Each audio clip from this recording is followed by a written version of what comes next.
નમસ્કાર મિત્રો, હું છું અતુલ તિવારી અને આપ જોઈ રહ્યા છો ગુજરાત તક. અમારી વિશેષ રજૂઆત આજની વાતમાં આજે વાત કરવી છે અમદાવાદમાં આવેલા આનંદ નિકેતન સ્કૂલની. કારણ કે આજે મોટી સંખ્યામાં વાલીઓ આનંદ નિકેતન સ્કૂલ ઉપર પહોંચ્યા અને એકથી વધુ મુદ્દાઓને લઈને આનંદ નિકેતન સ્કૂલના મેનેજમેન્ટ સાથે વાત કરવાનો પ્રયાસ કર્યો. પરંતુ જ્યારે વાલીઓ સ્કૂલ ઉપર પહોંચ્યા સાથે જ બજરંગ દળના પણ કેટલાક જે સંગઠન છે તેમના પણ કેટલાક લોકો વાલીઓ સાથે સ્કૂલે પહોંચ્યા, પરંતુ વાલીઓની વાત મેનેજમેન્ટ સાથે ન થઈ શકી. વાત છે કે સ્કૂલ તરફથી આપવામાં આવેલા નાસ્તામાં કાચનો ટુકડો નીકળ્યો અને વાલીઓ ફરિયાદ કરી રહ્યા છે કે સ્કૂલની અંદર છેલ્લા 1 મહિનાથી પ્રાર્થના નથી કરાવવામાં આવતી, અન્ય ધર્મને પ્રાયોરિટી આપવામાં આવે છે અને સાથે જ રાષ્ટ્રગીતનું પણ ગાન સ્કૂલમાં નથી કરાવવામાં આવતું. આ વાતને લઈને હોબાળો થયો, પોલીસને પણ સ્કૂલ પર બોલાવવી પડી અને સમગ્ર મામલો જિલ્લા શિક્ષણાધિકારી સુધી પહોંચ્યો છે અને જિલ્લા શિક્ષણાધિકારીએ સ્કૂલને શોકોઝ નોટિસ આપીને જવાબ માંગ્યો છે.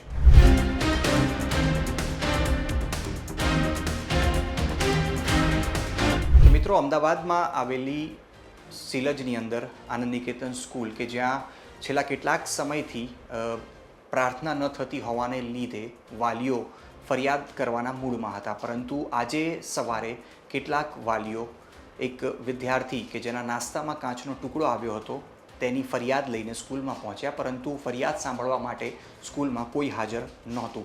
કોઈ એટલે પ્રિન્સિપલ, વાઇસ પ્રિન્સિપલની હું અહીંયા વાત કરી રહ્યો છું. સાથે જ મેનેજમેન્ટ નો કોઈ પણ જવાબદાર વ્યક્તિ વાલીઓની વાત રજૂઆત સાંભળવા માટે હાજર નહોતા.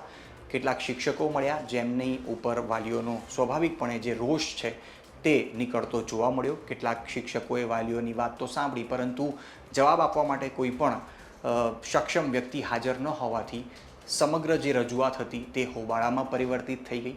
શિલજની અંદર આવેલી આનંદ નિકેતન સ્કૂલની અંદર સૌથી મોટી જે ફરિયાદ છે તેમાં વાલીઓ તરફથી કહેવામાં આવ્યું છે કે મલાલાના કેટલાક પુસ્તકોનો અભ્યાસ વિદ્યાર્થીઓને કરાવવામાં આવી રહ્યો છે, તેની જાણકારી વિદ્યાર્થીઓને આપવામાં આવી રહી છે. જે પ્રાર્થના થવી જોઈએ તે 1 મહિનાથી પ્રાર્થના સ્કૂલમાં કરાવવામાં નથી આવતી. અન્ય ધર્મના વિશે વિદ્યાર્થીઓ પર તેની જાણકારી લેવા માટે દબાણ કરવામાં આવી રહ્યું છે. આ ખૂબ જ ગંભીર વાલીઓ તરફથી કરવામાં આવી રહેલા આક્ષેપ છે. જો કે આ વાતની તપાસ થવી જોઈએ, પરંતુ મોટી સંખ્યામાં જ્યારે વાલીઓ આ વાતનો દાવો કરતા હોય ત્યારે એક વાત તો છે કે દાળમાં કંઈક ચોક્કસથી કાળું હશે જ.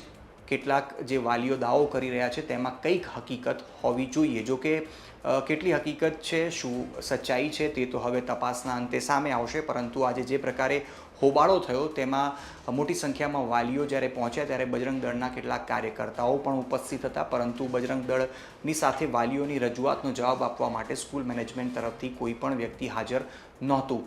બાળકના નાસ્તામાં કાચનો ટુકડો આવ્યો અને આ કાચનો ટુકડો પણ એક પ્રકારે કહીએ કે સ્કૂલ તરફથી મિસપ્લેસ કરી દેવામાં આવ્યો. જ્યારે વાલીએ કાચનો ટુકડો સ્કૂલમાં જઈને માગ્યો તપાસ આગળ વધી શકે તે માટે, પરંતુ તે તેમને ન મળ્યો, જેના કારણે હોબાળો જે છે તે વધુ થયો. અને સાથે જ જો વાત કરીએ તો આનંદ નિકેતન સ્કૂલ કે જેની ગણના અમદાવાદની સારી સ્કૂલોની અંદર થતી હોય છે, હજારો લાખોની ફી આપીને વાલીઓ પોતાના બાળકને આ સ્કૂલમાં ભણાવતા હોય છે, ત્યારે આનંદ નિકેતન સ્કૂલ ઉપર થઈ રહેલા આક્ષેપોમાં સૌથી મહત્ત્વનો આક્ષેપ એ છે કે પ્રાર્થના છેલ્લા 1 મહિનાથી કરાવવામાં નથી આવતી. આ બાબતની ફરિયાદ ઘણી વખત વાલીઓએ કરી, પરંતુ આજે આખરે વાલીઓ મોટી સંખ્યામાં સ્કૂલે પહોંચ્યા અને આ વાતનું સંજ્ઞાન લઈને જિલ્લા શિક્ષણાધિકારી તરફથી પણ એક ટીમ બનાવીને સ્કૂલમાં તપાસ માટે મોકલવામાં આવી, પરંતુ કોઈ પણ મેનેજમેન્ટ અથવા તો પ્રિન્સિપલ, વાઇસ પ્રિન્સિપલના શિક્ષક સિવાય કોઈ પણ ન વાલીઓને મળ્યા કે ન બજરંગ દળના જે કાર્યકર્તાઓ હતા અથવા તો જિલ્લા શિક્ષણાધિકારીની ઓફિસ તરફથી ગયેલા કોઈ કર્મચારીને સાથે તેઓની મુલાકાત થઈ શકી. ત્યારે આ સમગ્ર મામલે શોકોઝ નોટિસ આપીને જવાબ તો જરૂરથી હાલ માગવામાં આવ્યો છે અને સૌથી મોટો પ્રશ્ન એ જ થાય કે સ્વતંત્રતાનો જ્યારે અધિકાર હોય છે અને ખાસ કરીને અમદાવાદમાં આવેલી આનંદ નિકેતન સ્કૂલની અંદર પ્રાર્થના કેમ બંધ કરાવવામાં આવી છે, મલાલાના જે પુસ્તકો છે તેનો અભ્યાસ માટે દબાણ કરવામાં આવતું હોય તેવી વાત જ્યારે વાલીઓ કરી રહ્યા છે, ત્યારે કેમ દબાણ કરવામાં આવી રહ્યું છે આ બાબતે ચોક્કસથી તપાસ થવી જોઈએ. આ સમગ્ર મામલે વાલી પણ શું કહી રહ્યા છે તેમને પણ સાંભળીએ. મારો છોકરો અહીંયા 8th સ્ટાન્ડર્ડમાં ભણે છે અને જુનિયર કેજીથી કદાચ અહીંયા જ ભણે છે. અચ્છા, 2 છોકરાઓ ભણે છે. આપણે જે ફરિયાદ કરી હતી, રજૂઆત કરી હતી, વાલીઓ બધા ભેગા થયા અને જે ઉબાળો પણ થયો. શું આખરે મીટિંગ થઈ, પોલીસ વચ્ચે આવી અને શું છેલ્લે કન્ક્લુઝન શું નીકળ્યું? પોલીસ એમની કાર્યવાહી કરી છે. એમને મને કીધું છે કે તમને આગળ જે કાર્યવાહી કરવી હોય એ તમે કાર્યવાહી તમે કરી શકો છો ડીઓ ઓફિસમાં, કે તમે પોલીસ સ્ટેશન જઈને એફઆઈઆર કરી શકો છો. અને એ એફઆઈઆર થશે એના પછી અહીંયાના મેનેજમેન્ટ પર કે ટીચર પર કે ડિરેક્ટર પર કાર્યવાહી આગળ અમે કરીશું. કાચનો ટુકડો જમવામાં નીકળ્યો હતો, આખો મામલો શું હતો એ? એટલે કાચનો ટુકડો સાહેબ અંદરથી નીકળ્યો. જેવું ટીચરને ખબર પડી કે આ કાચનો ટુકડો છે, એ લોકોએ 1 સેકન્ડ વેસ્ટ કર્યા વગર એને સીધા હોસ્પિટલ લઈ ગયા. હવે જો એમને આટલી સિરિયસનેસ ખબર હતી કે આ કાચનો ટુકડો શું ડેમેજ કરી શકે છે છોકરાના અંદર બોડીમાં, તો એ કાચનો ટુકડો એમને સાચવીને રાખવો જોઈએ, જેથી કરીને ડૉક્ટર એની આગળની પ્રોસેસ ચાલુ કરે કે ભાઈ કાચનો ટુકડો છે કે ફાઈબરનો ટુકડો છે કે ક્રિસ્ટલ છે. આટલા ભણેલા ગણેલા ટીચરોને એ ખબર નથી કે આ કાચનો છે હાથમાં પકડ્યા પછી બી કે ફાઈબર છે કે ક્રિસ્ટલ છે. એ લોકોને કોઈ આઈડિયા નથી અને બધા અત્યારે જવાબદારીથી હાથ ખસેડી રહ્યા છે અને એમને સ્વીકારવું નથી કે કાચ છે. અત્યારે એક ટીચર એવું બોલ્યા કે અમને એવું લાગ્યું કે મિક્સચરમાંથી તૂટેલો ટુકડો છે. મિક્સર બી મંગાવ્યું પણ મિક્સરમાંથી કોઈ તૂટેલો ટુકડો બહાર આવ્યો. અચ્છા, પોલીસે શું બાંયધરી આપી ફરિયાદ માટેની? એટલે પોલીસે કીધું તમે પોલીસ સ્ટેશન આવો અને તમારી લેખિતમાં કમ્પ્લેન કરો અને અમે અમારી પૂરતી જે ટ્રાય છે એ કરીશું આગળ એમાં કરવાનું, કારણ કે ડીઓ ઓફિસમાં બી અમારે કમ્પ્લેન કરવાની છે. મારા એકલાની કમ્પ્લેન નથી સાહેબ.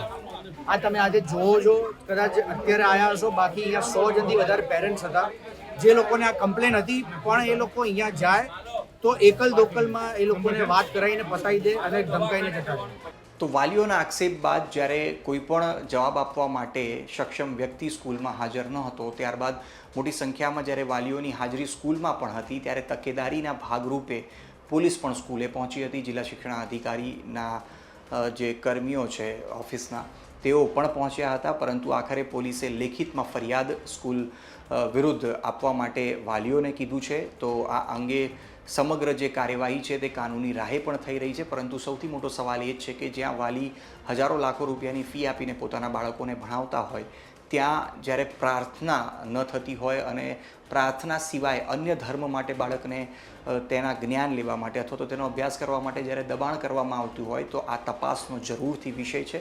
મલાલા જેવા પુસ્તકોનો અભ્યાસ બાળકોને કરાવવામાં આવતો હોય, તે પ્રકારનો દાવો જે વાલીઓ કરી રહ્યા છે, જે આરોપ વાલીઓ લગાવી રહ્યા છે, તેની ચોક્કસથી તપાસ થવી જોઈએ. હવે જ્યારે જિલ્લા શિક્ષણાધિકારીએ નોટિસ આપી છે, ત્યારે હવે જોવાનું એ છે કે તપાસમાં શું સામે આવે છે, શું ખરેખર વાલીઓના આક્ષેપો સાચા છે કે નહીં.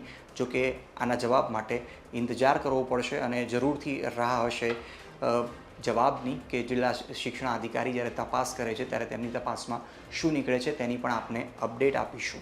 ત્યાં સુધી મને એટલે કે અતુલને આપશો રજા.